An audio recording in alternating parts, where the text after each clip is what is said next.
po ay may kaugnayan din sa darating na 2028 presidential election. Alam nyo naman mga kababayan na kung sakali na tumakbo etong si former VP Leni, malaki ang posibilidad talaga na matalo pa nito eto pong si Sara Duterte, dahil alam naman po natin yung mga bumoto kay Bam Aquino, yan din po yung mga possible mga kababayan, especially yung mga kabataan, yung mga millennial, yan din po yung possible na buboto kay Leni Robredo pagdating ng 2028 presidential election. So ngayon, pakinggan po natin itong nakita po nating balita na kung saan, kung sakali daw na dumating yung 2028 presidential election, ang posible daw po na magtatapat sa pagka-presidente ay walang iba kung hindi etong si Leni at saka daw po etong si Sara Duterte. Ang tanong mga kababayan, kung sakaling ang dumating yung pagkakataon na yan, sino ang susuportahan ninyo sa dalawang ito? Kasi kung ako ang tatanungin in my personal opinion, mas gugustuhin ko pang suportahan si Leni kaysa po dito kay Sara at dito kay Bongo. Dahil alam naman po natin mga kababayan na yan po talaga ay mga kaalyado ng mga Duterte, except dito kay former VP Leni, dahil alam naman po natin na yan po ay nagtatrabaho ng maayos para tulungan ang mga kababayang Pilipino po natin. So ngayon, pakinggan po natin itong nakita nating balita galing po sa Bilyonaryo News Channel na kung saan sabi po dito, Leni versus VP Sara sa 2028. Ayon daw po sa Tangheri Survey, tabla o lamang si Robredo kung i-endorso daw ni PBBM mga kababayan. So ito ay play po natin. It's Sara versus Leni sa 2028 presidential race. Kung ang latest Tangheri Survey ang pagbabasihan, lamang ang current VP pero mapapataob siya ni Leni kung i-endorso ni PBBM ang dating Vice President. Ang detalye sa agenda report ni Dexter Ganibe ng Abante Radyo. Hindi pa man nakauupo ang mga nanalong kandidato sa katatapos na midterm elections, sumasagitsit na sa init ang usaping eleksyon sa 2028. Ang ilang estudyante at vendor sa Intramuros, Maynila, may kanya-kanya ng pambato. Sa 8 na aming natanong, tig-3 ang pumili kina dating Vice President Leni Robredo at Vice President Sara Duterte. 2 naman kay Senador Bongo. Bimilenio, Bongo po. Vice President Sara. Bagay na hindi naman nalalayo sa resulta ng mobile-based survey ng Tangheri nitong June 20 hanggang 22. Sa senaryong binuo ng Tangheri sa kanilang survey, lumabas na tie o mas malalamangan pa ni Robredo si Duterte ng hanggang 2%. Yan, dito natin malalaman mga kababayan ang kayabangan ng mga didishit na yan. Diba sinasabi nila nung nanalo etong si Bato de la Rosa at etong si Bongo, nasaan daw yung mga dilawan at yung mga Marcos loyalist mga kababayan, yung mga pulahan daw, bakit daw hindi na ipanalo yung iba mga kandidato ni PBBM. So ngayon, pagdating ng 2028 presidential election at etong si Sara Duterte ay nakaligtas sa kanyang impeachment mga kababayan at sa mga kasong kakaharapin niya, tingnan natin kung kaya niyang pataubin etong si former VP Leni. Kasi alam nyo naman mga kababayan na marami po talaga sa sumusuporta kay former VP Leni yung mga bagong butante, ibig sabihin, especially yung mga millennial, mga kababayan, dahil kung gaano kadami ang nakuhang boto ni Bam Aquino, tiyak mga kababayan, pag si Leni Robredo ang tumakbong presidente, yung mga millennial na yan, boboto po yan kay Leni Robredo. Mas pipiliin nila si Leni kaysa po dito kay Sara Duterte. Yan po yung katotohanan dyan. At ang isa pa dyan, kung makukuha ni former VP Leni yung endorso ni PBBM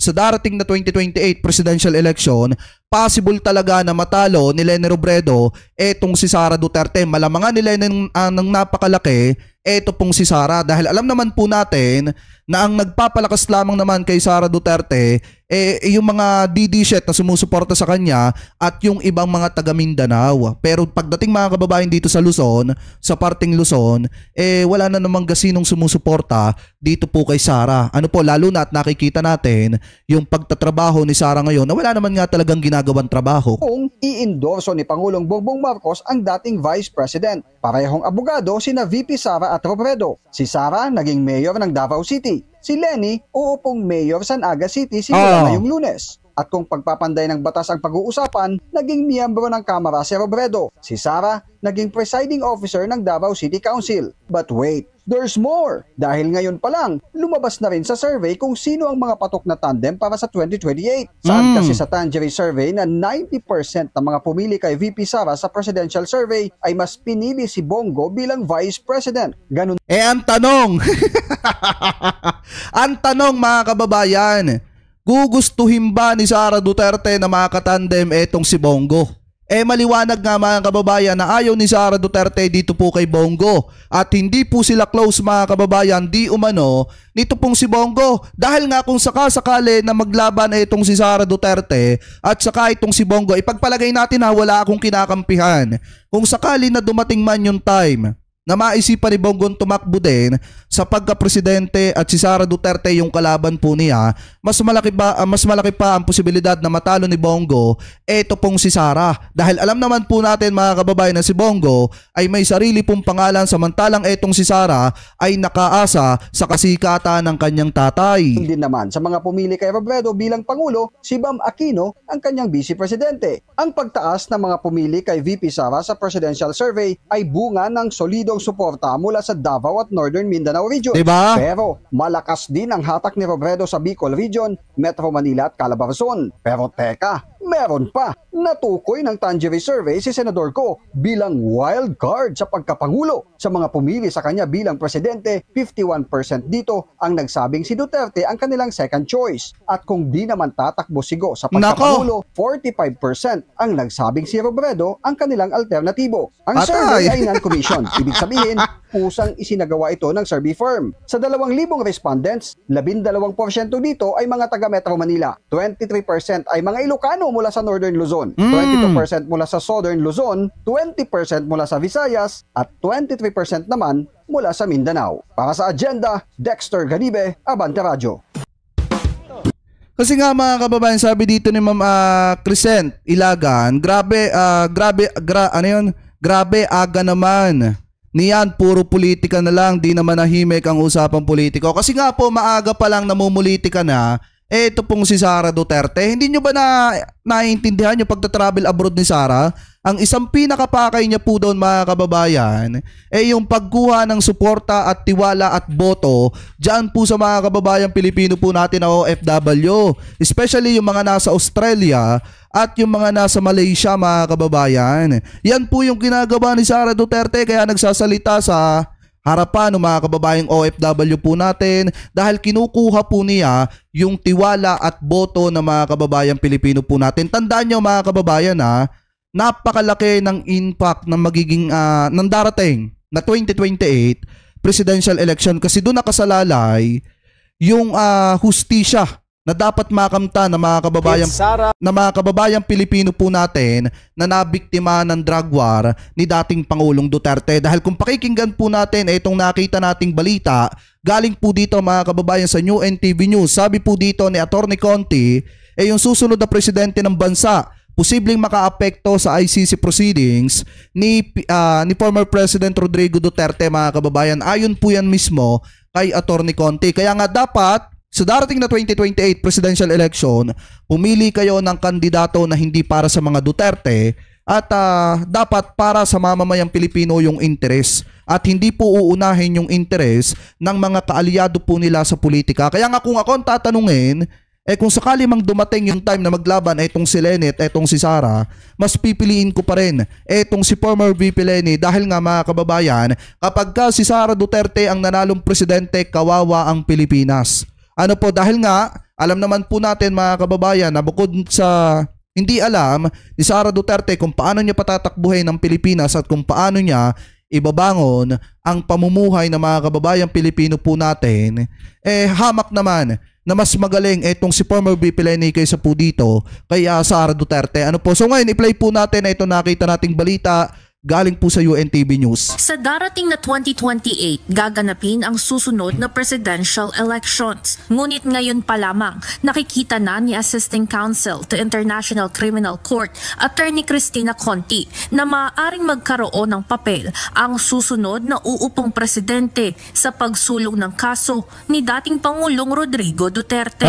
Sino man ang maging presidente sa 2028, posibleng magkaroon ng role o posibleng ma-impact niya ng kanyang foreign policy, yung ICC proceedings. Paliwanag ni Attorney Conti, ito'y kung nanaisin ng susunod na Pangulo na makipagtulungan sa ICC o tuluyang ibalik muli ang Pilipinas bilang miyembro nito.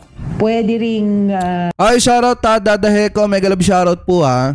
many shades of cooperation. Ah. Kaya kahit na sinong presidente, meron talagang impact sa ICC proceedings. Anya, ito'y dahil maaaring tumakbo pa ng ilang taon ang kaso ni FPRRD kung saan ang average period ng mga kaso sa Kasi biruin nyo mga kababayan ha, pagka nanalong presidente, etong si Sara Duterte, ang una niyang gagawin, paaalpasan niya. Etong si Kibulok, kawawa naman.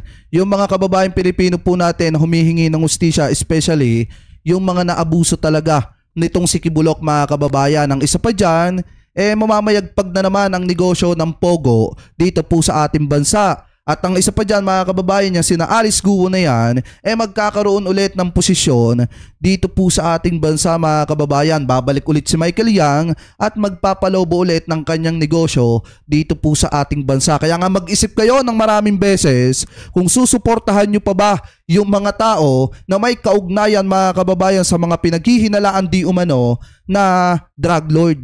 Ano po, kaya pag-isipan nyo rin ng napakaraming beses kung papayagan nyo pa ba na mamuno sa Pilipinas yung isang tao na may ugnayan din sa Pogo. Ano po, kaya nga dapat pumili kayo ng kandidato na ang interes ay nasa sa mamamayang Pilipino, hindi nasa sa kanilang mga kaalyado na ngayon ay nakakulong yung iba. ICC ay umaabot ng 8 hanggang 9 na taon. Pero with the complications in this case, definitely it will take more than 3 years. Samantala, ayon kay Attorney Conti, marami pang po pwedeng mangyari bago ang darating na 2028 elections, lalo na at Ang iniisip ko pa nga dyan mga kababayan, paano kaya kapag si Sara Duterte na ang nanalong presidente? Baka magulat na lang tayong lahat, wala na tayong teritoryo. Pag-aari na ng China yung mga teritoryo ng Pilipinas na ngayon ay ipinaglalaban ng gobyerno ni PBBM. Baka magulat na lang tayong lahat. Wala na tayong West Philippine Sea na pinangingisdaan ng mga kababayang Pilipino po natin na mangingisda. Especially yung malalapit dyan. nasa pre-trial stage pa lamang ang kaso ng dating Pangulo. Ivan Alvarez, UNTV News and Rescue. Diyos ang aming sandigan, serbisyo publiko ang aming pinahahalagahan. So ngayon sabi dito ni Arlene Tano, boss, kahit anong mangyari solid Duterte kami, wag ninyong ipagmayabang yang Lenny ninyo. Wala rin magagawa yan sa wala ring nagawa yan sa panahon niya. Bakit hindi mo subukang silipin yung mga proyekto na nagawa ni former VP Lenny nung panahon po niya? Biruin niyo mga kababayan na kahit ginigipit ni Duterte sa mga budget, etong si former VP Lenny nakakapagpatayo siya ng mga eskwelahan. Samantalang ito si Sara Duterte, sagana sa budget mga kababayan, pero saan napunta yung pera ng mamamayang Pilipino? Biruin niyo kung gaano kalaki ng diferensya. Kahit kakarampot yung pondo, yung budget ni former VP Lenny nakakapagpatayo ng mga eskwelahan mga kababayan. Samantalang ito si Sara Duterte, hindi alam kung saan dinala yung pera ng mamamayang Pilipino. Tsaka sa panahon ni Lenny, walang confidential funds yun ha. Etong si Sara Duterte sa panahon niya, nakakapagtaka nga. Bakit humingi siya ng mga confidential funds? Pero anyway, mga kababayan, maliwanag naman na nakasalalay sa darating na 2028 presidential election, yung proseso or yung pag-iimbestiga or yung kasong kinakaharap ni dating Pangulong Duterte. Ano po, ibig sabihin kung si Sara ang manalo, tutulungan niya yung kanyang tatay na mapalaya dito po sa International Criminal Court at makakalaya din yan si Nakibulok, yung mga kaalyado mismo ni Sara Duterte, at magpapatuloy ang negosyo ng Pogo dito po sa ating bansa at kalakaran ng ipinagbabawal na bato dahil babalik yung mga kaalyado nila na di umano mga drug lord mga kababayan. Pero kapag si former VP Lenny yung pinalad na manalo, diretso pa rin mga kababayan ang proseso ng pag-unlad ng Republika ng Pilipinas.